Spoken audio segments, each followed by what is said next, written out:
our financing requirements. And I'm happy that today we will be signing an agreement to support the pharmaceutical project that was shown today. There are also other examples. But if you see counties, states, provinces, or cities with project ideas or concepts can tap into the bank's project preparation facility, a special funding product for the development of project ideas into bankable. The signing of a project preparation facility that made it possible that's making it possible for the Bakassi Seaport in Nigeria, in Calabar, Nigeria, that will cost $13.5 billion to be commenced. Afrexim Bank signed that project preparation facility recently with the state government, and therefore started preparing the project for possible financing.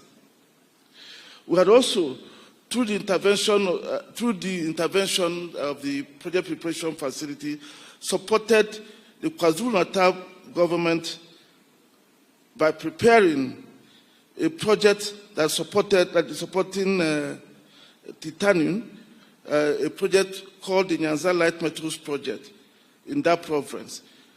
We've been able to bring it from idea to bankability, and we are now raising an amount of $866 million in support of the project, which is about getting to closure. Another state that is taking advantage of this facility is Ogun State, Nigeria, which is seizing the opportunity to embark on a remarkable $400 million industrial park project. By harnessing the bank's initiative for developing industrial parks and special economic zones, Ogun State is paving the way for commodity-based and labor-intensive industrialization. That project of Kisumu mentioned when he spoke. A significant portion of African exports are often rejected in international markets due to inadequate adherence to standards. In response, Afrexim Bank is leading the establishment of internationally accredited quality assurance centers across the continent. These centers provide crucial services such as testing, inspection, and certification, along with comprehensive training and capacity building. Our goal is to create a unified set of African standards, replacing the diverse national regulations currently in place. And we have made significant progress on this by supporting the African Regional Standard Organization through grants, which has enabled the harmonization of standards across 500 products, with work still continuing. With one African Quality Assurance Center already operational in Ogun State, Nigeria, and projects underway in Benin, Egypt, Gabon, Nigeria, and plans to commence a project here in Kenya, this is an opportunity for you as visionary leaders to collaborate in developing world-class quality assurance centers for your regions. This quality infrastructure is necessary if you hope to turn your sub-regions or your sub-sovereigns into export powerhouses. Together, we can elevate our exports to meet the rigorous standards needed for national, regional, and global markets. We can also work with you in many other ways, covering healthcare, power, ports, and the ports will include land, air, and sea, training and capacity building, manufacturing, and so on. Afrexim Bank team is here to broaden your perspectives on the scope of what is possible. As I bring my remarks to a close, I extend my deepest appreciation to all the governors and representatives present today. Your unwavering support for this network is not merely for your individual development, it is for the collective advancement of our continent. I look forward to seeing you in subsequent conferences. And as I close, permit me to once again thank His Excellency Dr. William Ruto for honoring us today with his presence. We thank you for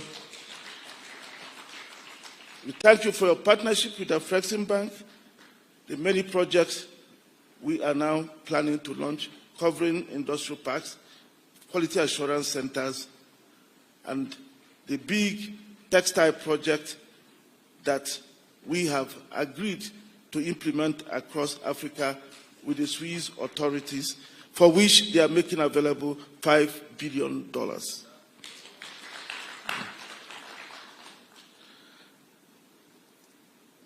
Let me also thank our host, the Governor of Kisumu, for being there for us and putting this very excellent event together. We thank you for your partnership, for making it possible for us to all be here, and for all the hospitality we've seen since we arrived. As the renowned Kenyan author Ngugi wa Thiong'o put it, and let me capture it the way he said it more succinctly. He wrote, and I quote, "The future is not what we have inherited from the past, but what we are preparing for the future." So we should only use the lessons of the past to shape our vision for tomorrow. We must always look forward. And with our Afreximbank on your side, you can be sure that should you need support, we will be there as much as we can. Thank you very much for your kind attention.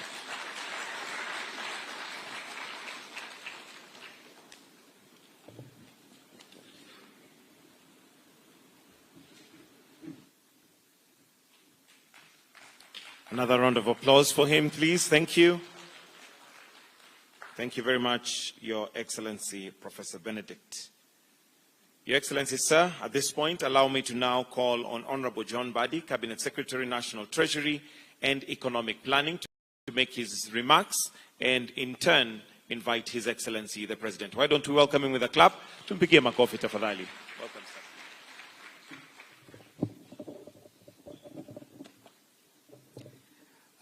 Your Excellency, the President of the Republic of Kenya, Dr. William Samoei Ruto, allow me to ride on the protocol already established. I was supposed to make my comments after this session, but I'm stepping in for the Cabinet Secretary for MITI.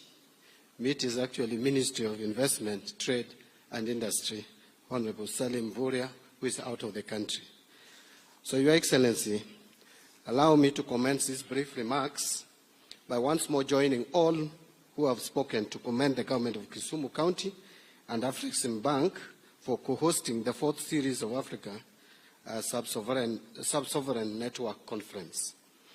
The Africa Sub-Sovereign Network Conference was launched by the African Export-Import Bank, what is known as Afreximbank, during an inaugural conference held on the sidelines of the Intra-African Trade Fair in 2021, with the mission of promoting peer learning, cooperation and collaboration among sovereign governments.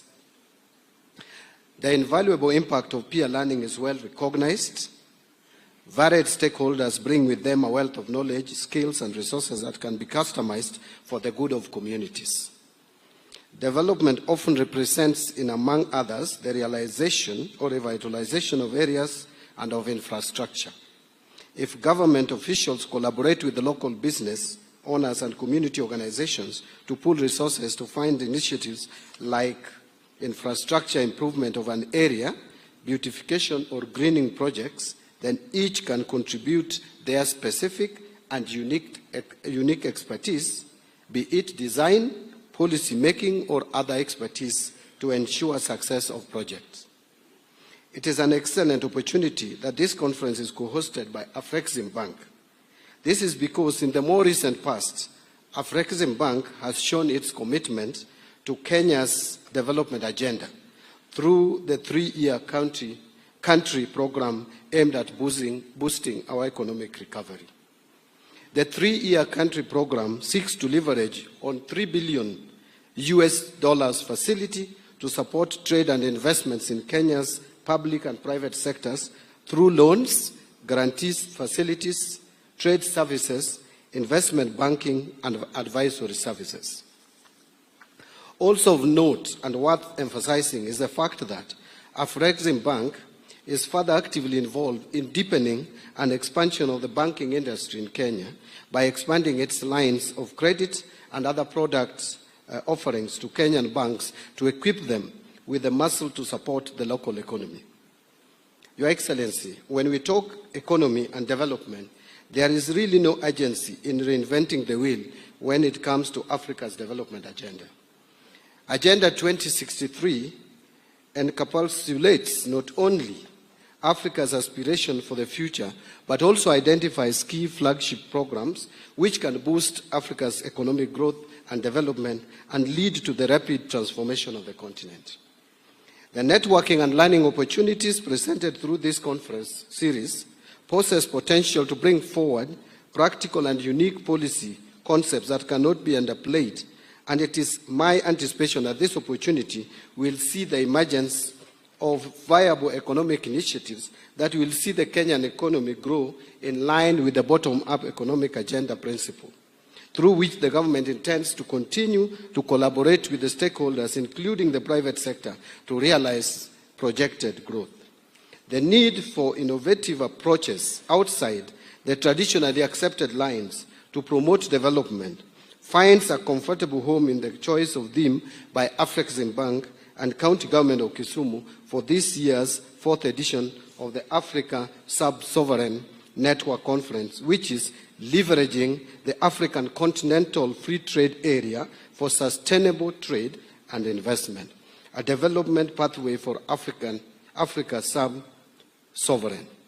So trade across the region must thrive, and Afreximbank is one of the better placed institutions to guide this, since she has acquired considerable experience in successfully intervening and supporting its member states facing both short, medium, and long-term socio-economic challenges and crises, and supporting those member countries going through major macroeconomic negative shocks. Kenya was among the first African countries that signed the African Continental Free Trade Area Treaty in Kigali, Rwanda, on March 21st, 2018, marking a historic milestone in the economic integration push of the continent. The formation of a free trade area spanning the continent creates a single market of over 1.3 billion people with a combined gross domestic product of more than $3.4 trillion. Your Excellency, the move by Kenya to join the Pan-African Payment and Settlement System initiatives as an enabler for the African Continental Free Trade Area is a major milestone, as it presents the Kenyan firms with the ability to execute all trades and financial transactions seamlessly with other firms in the rest of Africa. Correspondingly, the move by the Afreximbank to establish the Adjustment Fund is also laudable. The United States dollars of 10 billion fund will support countries, Kenya included, to effectively participate in the African Continental Free Trade Area. As a major shareholder of the bank, Kenya is expected to continue to tap the opportunities offered by the bank through the Adjustment Fund. Excellencies, ladies and gentlemen, some research suggests that people with a fixed mindset tend to approach goals more passively. A growth mindset of opportunities and entrepreneurial mindsets. It means not seeing hurdles, but instead seeing how to overcome the hurdles. This conference provides that opportunity, and I hope we will each grasp it. Allow me, Your Excellency, before I invite you to address the conference, to just mention two more things. Your Excellency, I also want to associate with the sentiments of Professor Peter Nyang'yo, the Governor of Kisumu, and also with the President and Chairman of the Board of Afreximbank, Professor Orama, on the issue of the challenge that this country is facing, and not just Kenya, but across the region, that is of unemployment.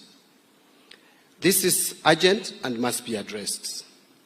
It is the most critical challenge that we are facing as a nation. And therefore, Your Excellency, in that breath, as we get support from Afreximbank, and I'm happy and delighted that the Afreximbank is ready and willing to support our special economic zones and industrial parks. Your Excellency, allow me to disclose that last week, exactly the same day, it is only the hour which is different, it was at night, that you instructed me, Your Excellency, to make specific provision in the next budget and to support the special economic zone, especially the one in Kisumu, Kibos. I want to guarantee, Your Excellency, that your instructions will be executed. And with this possible support from Afreximbank, I'm even more encouraged that we'll get funding for our special economic zones and industrial parks, not just Kibos alone, but Your Excellency, there are other counties as well, including my own home county of Homa Bay, where we also have the Riwa Industrial Park, or special economic. Finally, Your Excellency, allow me to mention something, and I can hear Governor Orengo also shouting, what about Siaya? And by extension, what about Bungoma? Because Lusaka is also here. But finally, Your Excellency, when you graciously offered me this position that I'm occupying today of Cabinet Secretary in charge of National Treasury and Economic Planning, we had a meeting with you and we mutually agreed that we must support devolution.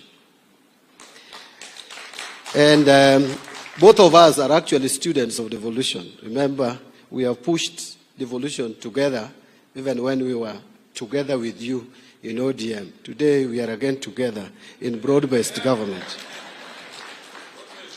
So we agreed that we will make sure that devolution is supported and supported fully with action, not just by words. Even though we had challenges of how much to give the counties, but that I think has now been settled at 387 billion shillings, which both houses of parliament have agreed on. We have endeavored, Your Excellency, and I don't think I've disappointed you, in making sure that counties receive their funding timeously. I want to just make it clear, Your Excellency, that yes, we crossed over 2023-24 with 1 month arrears to pay under shareable revenue to counties, 30.8 billion. And that amount was actually paid on 27th of July, 2024. Now, for this financial year, Your Excellency, we had a little bit of a challenge because of the legal framework. But again, we both agreed that we get the opinion of the Attorney General, and which we got. I sought the opinion and we got. And immediately I got that opinion. On 24th of September, 2024, we made transfer of 32.76 billion to the county governments for the month of July. And then on 17th of October, 2024, we transferred 30.8 billion to the counties for the month of August. And then on 14th of November, 2024, we made a transfer of 32.7 billion for the month of September. And less than a week later, on 18th, which is Monday, of November 2024, we transferred 30.8 billion for the month of October. So, Your Excellency, as far as the national government is concerned, we don't have any arrears to counties, but something needs to be worked on, that is the control of budget and how that office can facilitate funds to leave the county revenue funds to the county governments. I think that needs to be dealt with urgently, and I'm sure the Deputy President will deal with that. We need to convene a meeting and see how to smoothen that process. Otherwise, Your Excellency, allow me at this juncture and my fellow participants kindly be upstanding as we welcome the President of the Republic of Kenya to come and address the gathering. Thank you very much, Your Excellency. Karibu.